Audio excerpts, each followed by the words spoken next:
thought I'd see myself going droving. I always grew up, like when I was young, we'd go on road trips and things like that, and I'd always see them and I thought of how cool it would be. And like, I've ridden horses most of my life. I've always ridden horses, always wanted to do something with horses and cattle, and the opportunity sort of presented itself at a pretty full-on time in my life, and I've been doing it ever since, and I love it. It's made me who I am today. You know, when you're in a drought, that's because it hasn't been raining for a while. The little cattle have got to drink something. So we go to where there is water, pump water, and bring it to where the cattle are, so the cattle can get a drink. In a normal season, there'd be water here, but that's what happens when you're in a drought. I don't believe it's ever been any worse. 1965 was the benchmark drought that they all talked about years ago, like they used to say how bad it was in 1965. Well, anybody that was alive and lived and worked through the 65 drought say this one's worse because there is nowhere to go. 65 you could walk to pockets of feed here and there, but not now, the feed's all gone. I've got about 23 dogs altogether in the camp. Mostly sheepdogs, a couple of collies, and just a mixture of cattle dogs, a couple of kelpies. And the pups. There's a handful of main dogs which sort of come and go as life goes on, which Bill's always had, and then new dogs will come in from places. We'll get dogs given to us, and not often we'll buy a dog. They just sort of learn off all their mates, and away they go as they get older. You're alright, aren't you? You're just a big sook.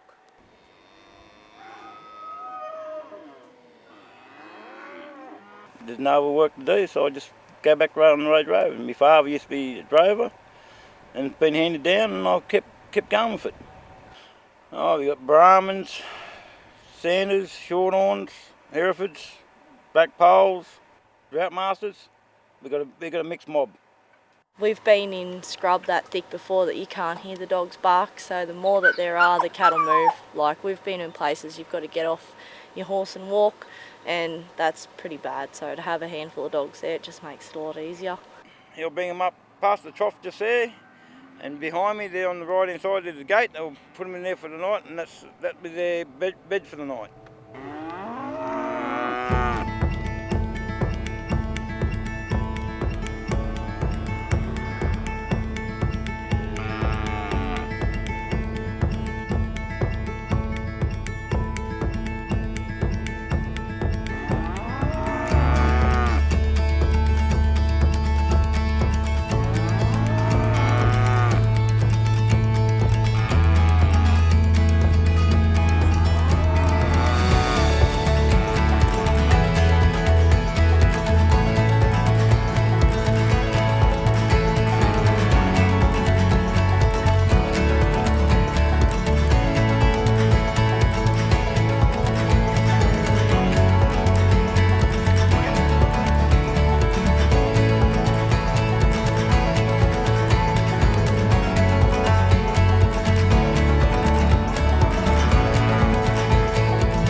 You've got to sort of be able to handle a bit of roughage if you come out here. Most girls think it's all saddle club, but it's not, so that's why not many of us last. So why do you think you last so long? Tough. Just tough. Rolled a car, rolled a ute 2 weeks, rolled a car, and then I had a horse roll over me 2 weeks later, and then I had a horse dump me again the other day, and you just get up and keep going. In a little while, not too much longer, we'll catch horses and run the water truck up, and then we've got another couple of k's to go to where they'll be tonight. And then, shift the camp up and unload all the dogs, and they'll all be happy and start tea and that sort of thing.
less trees would have been nice.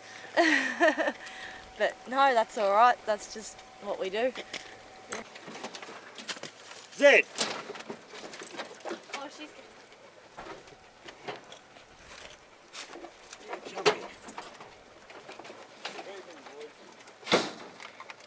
Suck it in. No, just chain him on the back. How long you been running the camp? It's another day. Anybody coming with me back to get the camp and a beer? Yes.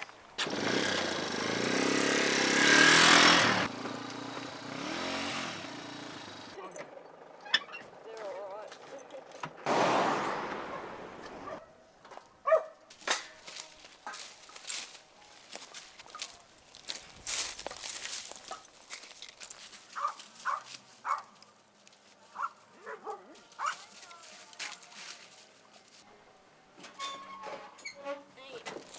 Get in! Lucky catch. Get in, everybody. Right. That's that.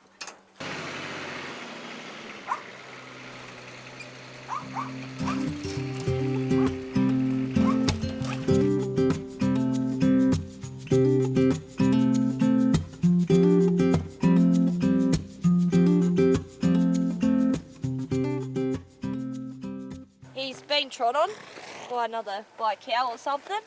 Yeah, either that or he's been in a fight. It could be a bite, but it's a bit swollen. I'd All say. these dogs, I can't catch any of them. Come over and climb up. Yeah, I'm coming. So we'll go and tie this lot up. We've got trod on one day. Yep, we'll come to you. Yep. Who else have we got? Lou! Lou! Come here, Lou. Today, this week. Little speckles, speckles, speckles. Come here. Good girl. Right. That's halfway there.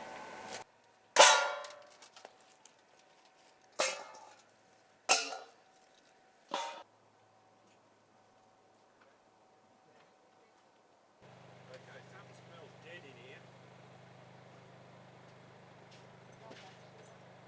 Something smells rank. Too much food already. We put patties here.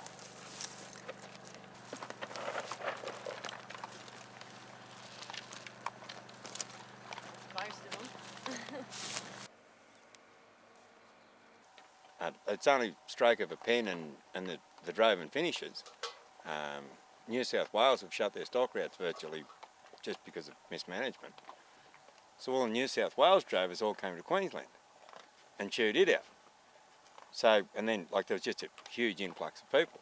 Whereas Queensland, they don't have that sort of a thing. You want to put cattle on the stock route, you put a man with them and you walk your 10 k's a day. Like, well, I'll go to the town on Friday night, buy everybody a count of tea that works for me. At the moment, I've got 3 people working for me. So everybody gets a count of meal at the pub. We get back from the pub, one minute if it's 10 or 12 o'clock, she'll go around and water all the dogs, make sure all the dogs are looked after. Dogs have never been so well looked after. This just sort of gets me paid to ride horses. Yeah. I really don't think I would be good for much else. I never did too well in school. I never had too many friends. I don't need them out here. I've got all these guys. I've never worked for anyone that I've respected any more than what I do now. I've never had a boss that I've ever respected until I came out here. Pretty much anything goes. Friggin' peacock. Yeah, there's never a dull day, even if it's just a long, hard shit of a day. It's never a dull day. We've got 20 dogs, and there's only one of them we don't love, isn't there? Oh, there's a couple. Oh, there's a couple we're not really madly loving. We love But them all. we got 20 dogs. We got I think 9 horses with us at the moment. But I'm going to buy a bigger truck so we can cart like 16. But this is what, like, how else do you make a living and enjoy it like this? And the blokes I work for, they leave me alone. Like, they just say, there you are, take 1,000 cattle, 1,200 cattle. I'll see you in a month or so.